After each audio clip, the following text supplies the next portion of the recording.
All right, we're back here, still in round 3. We're at game 3 here of our backup match.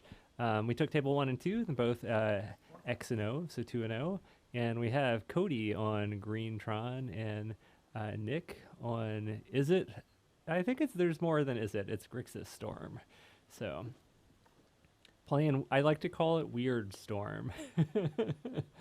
But we got some Profane Tutors. We've got. I mean, is it Breach Storm, Trev? I don't know what you want to call it. It's got Breach in there. If it's got Breach in it, it counts as Breach Storm. Okay. Yeah, shout out to Real Gold Player for the subscription. We appreciate taking all of Jeff Bezos' money to provide you with better content. And we're mulliganing again. Tron kind of mulligans decently. Yeah, and definitely the right thing to do is to be mulliganing if you're playing Tron. And I like that we have the thematic green Tron, green sleeves. Cody's not trying to play anyone with what's going on. We're not like on some red play mat, like faking out as an aggressive deck. Like green sleeves, green Tron. Wouldn't it be brown? Isn't that what would be more thematic? I mean, if you're an old person, but I don't think the Zoomers think of Tron as brown. Oh, gosh. This is a really rough backup match. Game 3, mulligan 3 times. You can still get there. Yeah, I mean, it's not a joke. I've lost to Tron when they've mulliganed to 3, especially with this with this new mulligan rule. Yeah. Oh God, my back, it hurts. I'm old.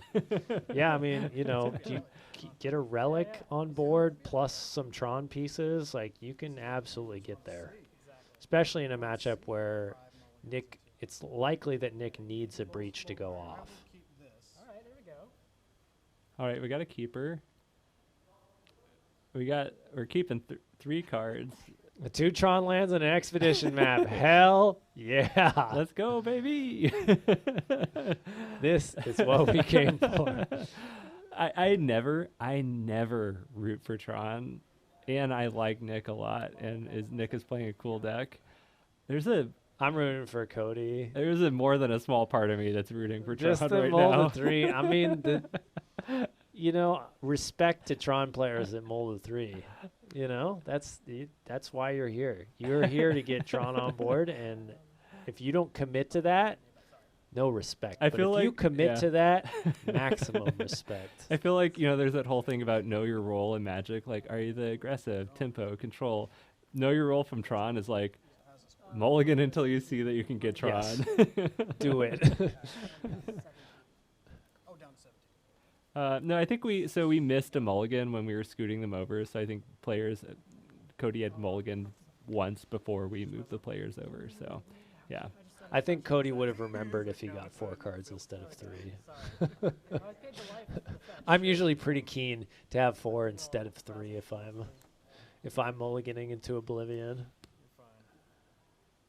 you like the thoughts he's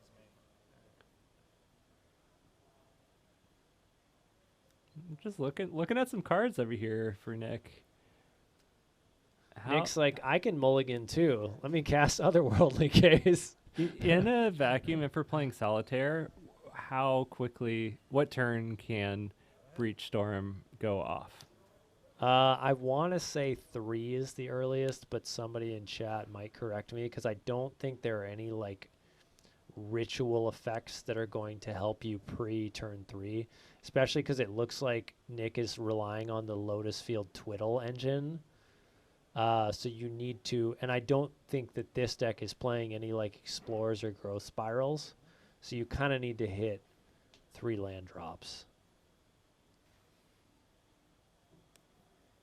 Ooh, somebody's saying 2 is the earliest.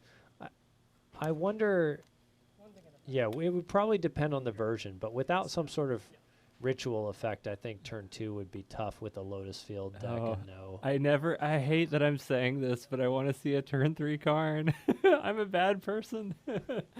Uh, I feel like this is rooting for the Lakers is what's happening right now. It's like we're But you're like rooting for the Lakers when they're like 24-60 and like all of their starters are injured except for just LeBron, who is like both Urza's mine and Urza's power plant put together. Okay, ripped another tower off the top. 10 mana available. Oh yeah. That is show of strength. Puts Gigantha into hand. Spells can't be cast from their graveyard. Draw for turn.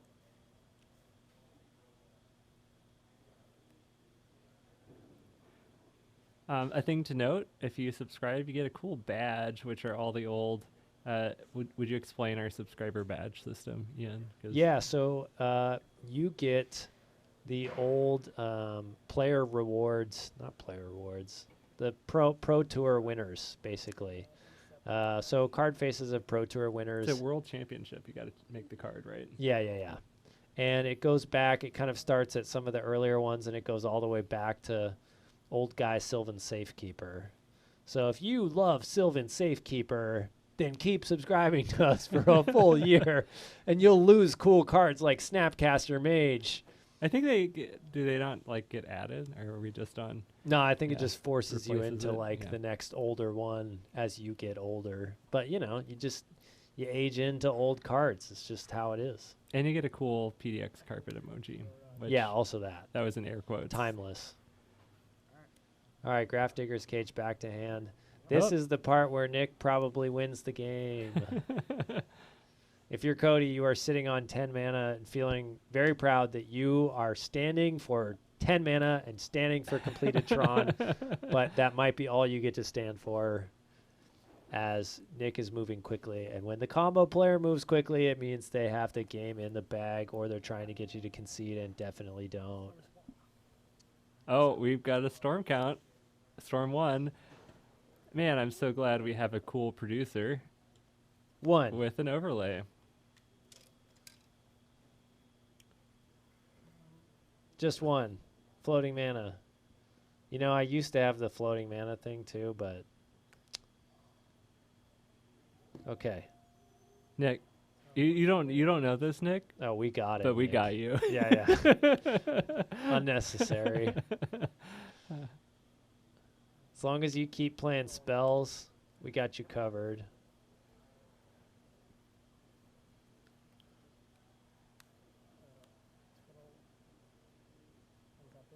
All right, so if you're curious, how does Twiddle Breach Storm work?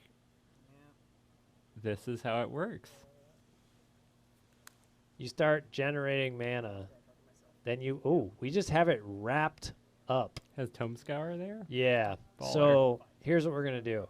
We're going to alternate between casting, not exactly alternate, but we're going to cast Tome Scour a couple of times. Then we're going to make some mana with Lotus Field. Then we're going to use 2 of those mana to Tome Scour a couple times. Then we'll use 1 of those mana to cast Twiddle to untap the Lotus Field. Then we'll do that again for a while. We're just going to keep kind of milling cards and using Breach to recast Twiddle to untap Lotus Field.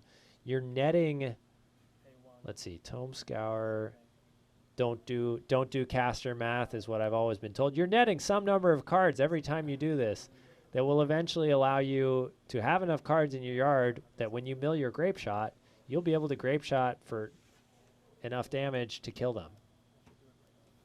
And I was so excited to explain it, I got behind on the storm counter. There we go. Okay, I'll do the storm counter if you'll pull up Tome Scour. I already. You- Oh, Yeah. deal. Although that one's pretty simple. 1 mana, 5 cards to yard.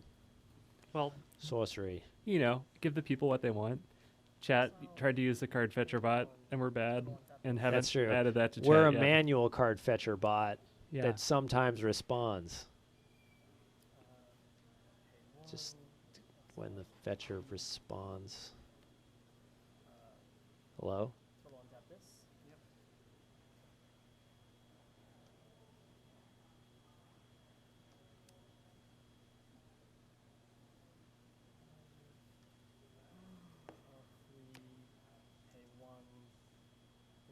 this.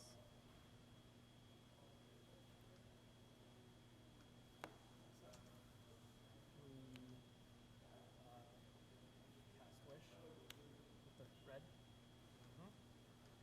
You know, yes, maybe this is more expensive and less efficient than a bot, but we have a connection here. You know, we're building a rapport. Untap this. And you get to see cool art. A bot's not going to show you cool art. Yeah. Gorgeous. Gorgeously large version of the card. That's a big book. 12. The 12, and then I'm gonna flash it back for another 12. I hope none of those were important. And in fact, they weren't, except for the grape shot, which won the game. All right. Did the grape shot flash the grape shot back? Yeah, enough mana to grape shot twice, Well, you know, and enough Yeah, cards in the I yard mean, to I think you were make that one work. good card out of And that Karn there or something. was the end of our backup match. Yeah, maybe. Yeah, wow. So- That was efficient. We did it. We did it. It's true.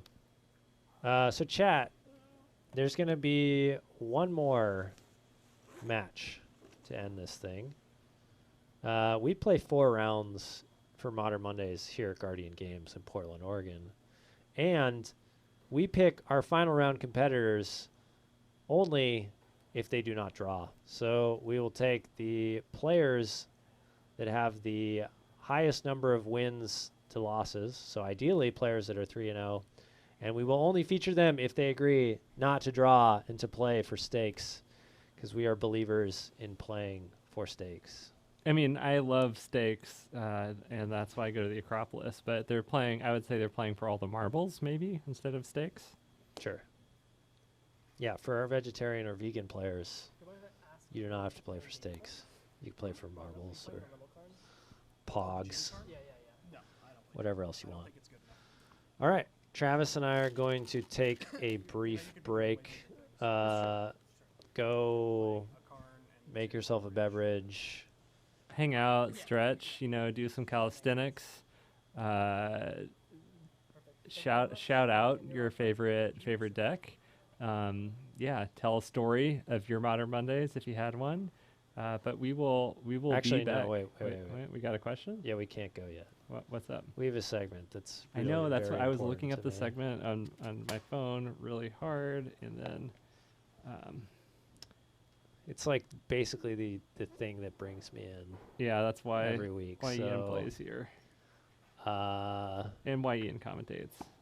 yeah. So here's what we're gonna do. We're gonna leave you with some music for a minute, We're gonna be back in like but less we're than gonna 60 come seconds. back, and then we're gonna do my favorite segment, and you'll have to stick around to find out what it is.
All right, we are now back.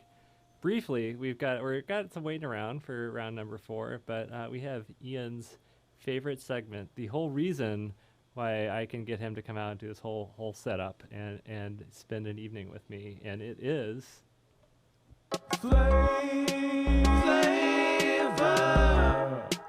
of the week. Text me. And you can't actually text us because we're not going to give out our phone number on chat. You'd have to cheer really hard for that. Yeah. But flavor of the week. I am Sorking, said Rat. I am quick and cunning, and I know every tunnel. No, I am king, said Zombie. I am cold and deadly, and no rot can harm me. Then do it together. Then Croc came and ate them both.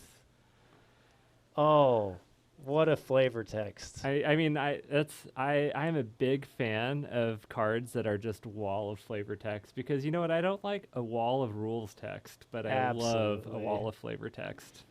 Yeah, and some gorgeous art as well too. You know, like you'd think that this was would be a throwaway art piece. Not so. No, yeah, that's looks like watercolor maybe. It's very beautiful. It makes me think about Chicago and the whole when they had the croc on the loose there. Maybe it was an alligator. They had a giant lizard that ate things, maybe people and lots of pets on the loose. So be careful because crocodiles, even in cold places, they can live in the sewers, and they'll eat rats and zombies. All right, well, we've just entertained you with my favorite segment, Flavor of the Yeah, Week. and we're gonna bump out. We're probably gonna get some water, use the bathroom, come back in about 8 minutes, and give you the final round for all the marbles here in Portland, Oregon at Guardian Games. We're Portland Paper, and we're headed out.